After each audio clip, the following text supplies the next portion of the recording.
tere jälle! Kui muidu meil on olnud põhirõhk suuskopsu aurustitel, siis täna ma näitan teile OBS Cube suupoom aurustit. Esiteks siis kohe mulle väga meeldib, kuidas see välja näeb.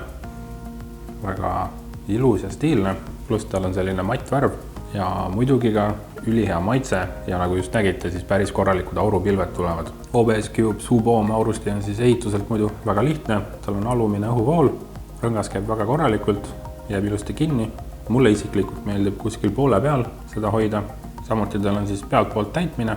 Täitmine niimoodi, et see esimene, tähendab ülemine kork, seda keerata niimoodi pool pööret ja tuleb lahti. Siin on 2 suurt tava, millest vedelikku sisse kallata ja siis siin all on sellist 2 väikest täkkemoodi asja. Need tuleb panna kohakuti siin 2 avaga. Ja samuti pool pööret teises suunas ja kinni ta ongi.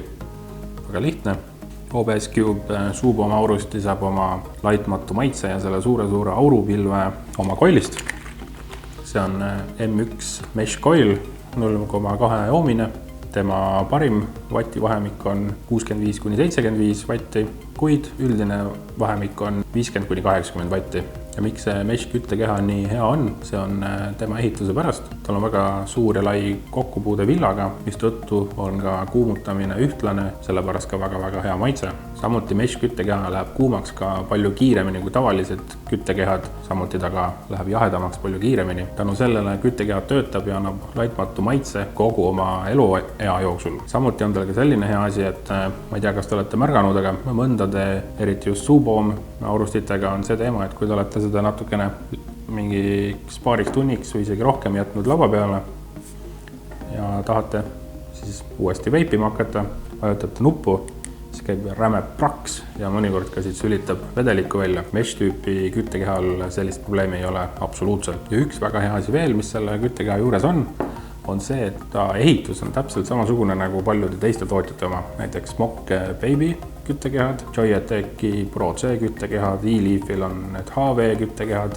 Vaporessol on GT küttekehad, kõik on sama ehitusega. Ehk siis, kui te tõmbate mõnda muud aurustit, te saate vabalt proovida seda sama OBS-i Mesh küttekeha. Mina isiklikult soovitan väga, maitse on väga hea. Ma olen seda nüüd paar nädalat tõmmanud ja nagu ka enne nägite, siis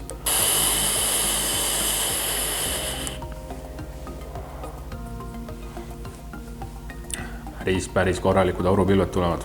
Siin on ta mul samanimelise aku peal, ehk siis OBS Cube aku või mood. Sellest ma tegin ka video, seda näete siit. Siit koos, nagu te näete, väga ilus komplekt. Samuti on mul siin ka Vaporesso Armor Pro peal. Samuti minu arust väga hästi näeb välja, et matt värvid sobivad väga hästi kokku. Ka Vaporesso Armor Pro kohta olen video teinud, see tuleb ka nüüd siia. Nii et kui te tahate mingit head otsekopsu või suupoom aurustit, kus on hea maitse, palju auru ja ka lihtne ehitus, siis proovige OBS Cube'i. Muide, kas te olete tähele pannud, et kuskil siin all nurgas on pisikene pallike. Kui te sinna peale klikite, siis te saate meie kanali tellijaks. Siis te näete meie videosi kõige esimesena. Me paneme videosi üles iga nädal. Teemasid on erinevad tooted, erinevad õpetused. Samuti alati ootame ka teie ettepanekuid. Seniks aga, kui teile video meeldis, visake ka üks like. Tulen varsti jälle uute videotega. Näeme seal. Tšau!